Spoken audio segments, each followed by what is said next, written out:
The video today is about fasting. A lot of people have misconceptions about fasting. I've seen some people have written questions on some of the videos I've seen on YouTube about fasting, and people seem to have questions about it. There have been people who have been, I would say, putting down the concept of fasting. There was this whole issue that happened in Costa Rica. I believe it was a little over a year ago at one of Graham's fasts. There was a issue with a woman who had a problem, and there's all these people who are totally contrary to fasting. And then fasting really isn't as complicated as it seems. Most people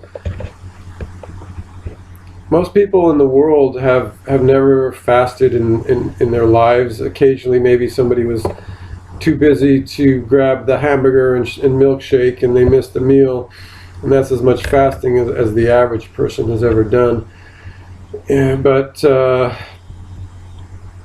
every species on Earth actually has the innate knowledge that when something is wrong, when they have an injury or an illness that makes them feel not eating anymore, they don't eat, and they go without food, and sometimes they'll go without food or water for a period of time. It might be a day or two, and it could be longer than that. And it's just an instinctive knowledge that when you don't feel like eating, don't eat.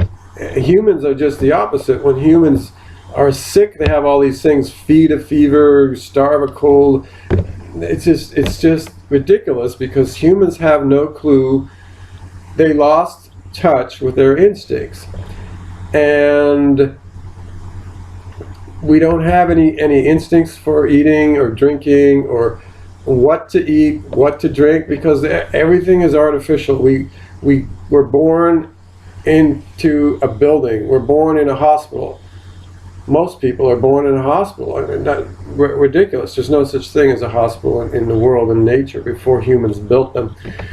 So right from the beginning, there's something wrong. The person you were born from, your mother, your parents, they were living on most people were born into a couple of parents that were living on such a horrible lifestyle.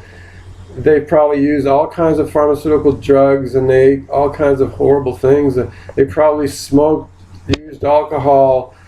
I mean, this is ridiculous. This is not natural whatsoever. So humans have no clue. Then they get their information from their doctor. They get the information from magazines, newspapers, the internet, their brother, their sister, their niece, their nephew, their uncle, their teacher in university, or their teacher in grade school, or their teacher in high school, or the guy down the street, or the lady on the bus, or someone at work said this is good, and then there's a big billboard when I drive home that says that I need to use this medicine when I get that, and then it's just so ridiculous. Human beings completely lost touch with their instincts. And when you're not hungry because you are feeling bad, you have a stomach ache, you have some kind of an illness or an injury, the first thing that should happen is you lose appetite.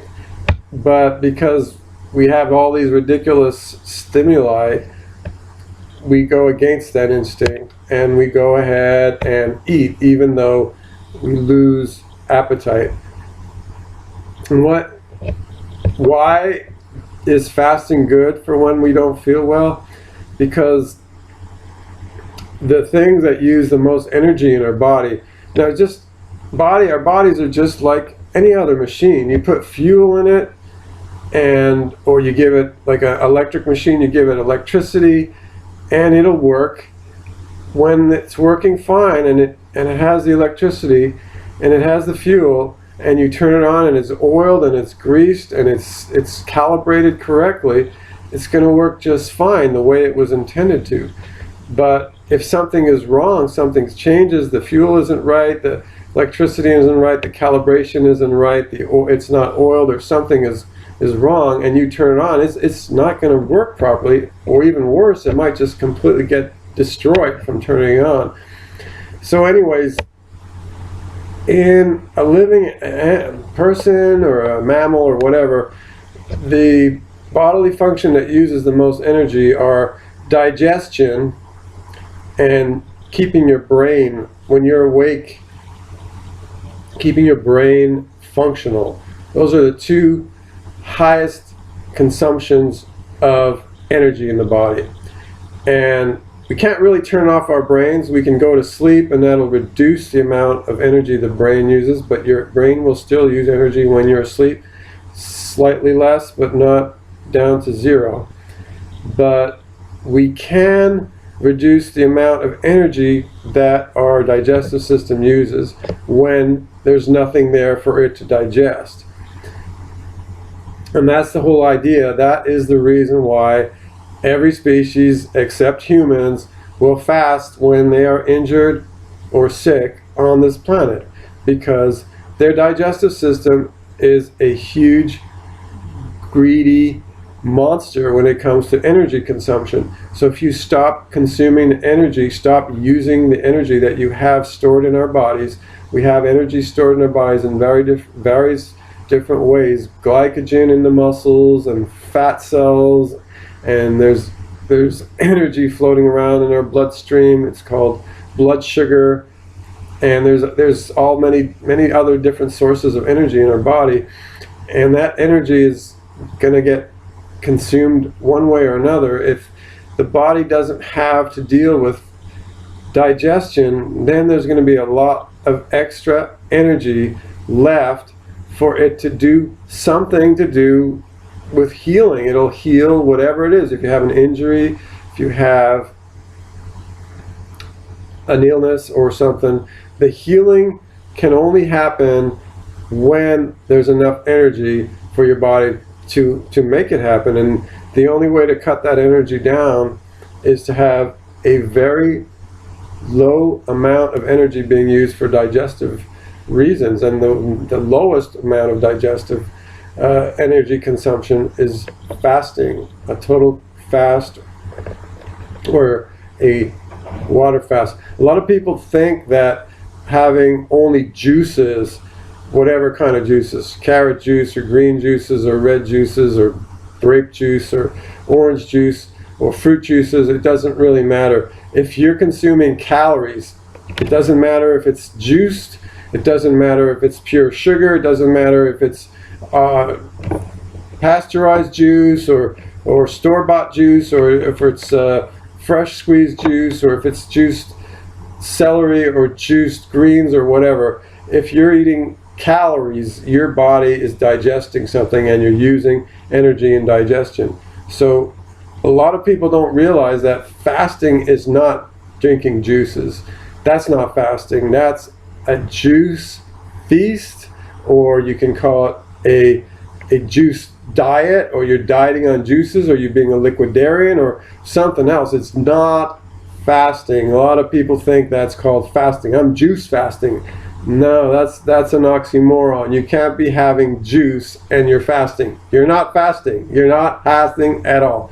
You're having a juice diet or a liquid diet or whatever you want to call it, but you're not fasting. Same thing, a lot of people say, oh, I'm fasting on coconut water. No. Coconut water has calories in it. You can taste it. It's got sweetness. You're not fasting if you're drinking coconut water. You're having a coconut water feast, or you're having a coconut water mono diet, but you're not fasting.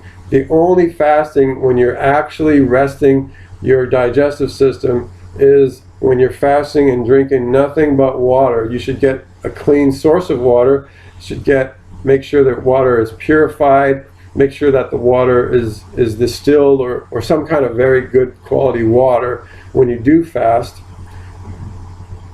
But the only real fast is when you're just having water. And another thing about fasting is that when you do fast, you should be doing nothing else. You shouldn't be going to work. You shouldn't be going to the tennis court and playing tennis or golf, or going out and hiking or walking around the block or running or boxing or whatever, going to work or school.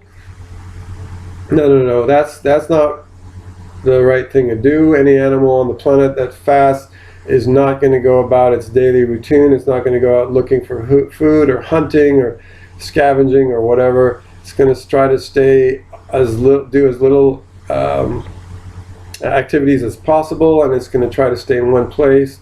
And that's what humans need to do. If you're trying to do a fast, you need to just use water, and you need to rest as much as you can. Stay in bed, close your eyes as much as you possibly can. Even things like reading, going online, they're not resting. That's not resting. You need to rest. You can listen to music. Your brain will still be alive. Your brain will still be awake.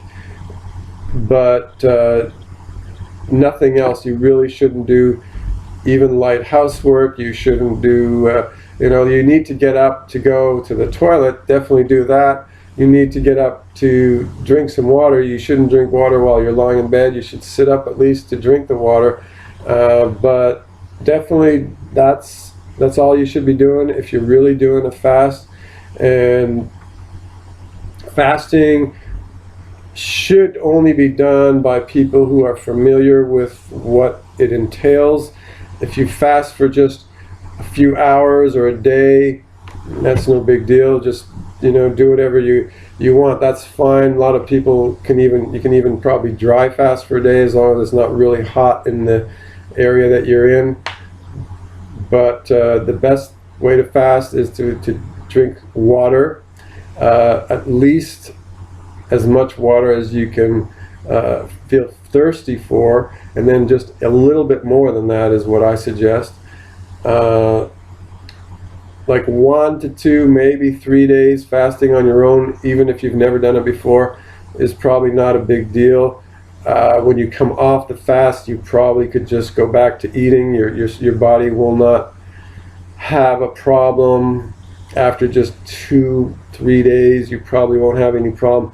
But if you have, or you think that you're going to need more than 2 to 3 days to fast, and you've never fasted before, I suggest you read up about fasting, find someone who does know about it and ask them about it, or get a coach. There are fasting coaches online. You can look for that online. There are places you can do fasts at. I don't have any that I recommend, but you can look that up online and look up the recommendations of them. But if you've never fasted before and you want to go beyond 3 days, I would definitely get some resources, read up about it, find out about it, because I've fasted several times on my own. The first maybe 2 or 3 times, I had some weird stuff happening to me. I had some weird nightmares in the middle of the night, and I didn't expect that. And I woke up one time just like completely screaming, and it was just this weird nightmare. And then after 2-3 times I fasted like that, that was just like a 2-day fast. I realized that things like that can happen, and then it wasn't bothering me anymore. So get the information you need before you start fasting, if it's going to be a few days. If you think you're going to need an extended fast, like a week or 2 weeks or longer, even if you've done it before, you probably should find someone to help you out. If you've actually done like a 2-week or a 3-week or 4-week fast on your own and you feel confident with it, and it hasn't been too long since you last did it, then probably you're all right doing it yourself. But if not, even if you've done like a 3-day fast a few times on your own, and you've never done 7 days or 10 days or 20 days or more on your own, I would probably find someone to help you out with that until you have the confidence that you can do it yourself for at least like 21 days or 30 days or whatever. It's not something you should just go out and do without because people actually have had negative issues happen. There are people who have died before you go out and do a long fast.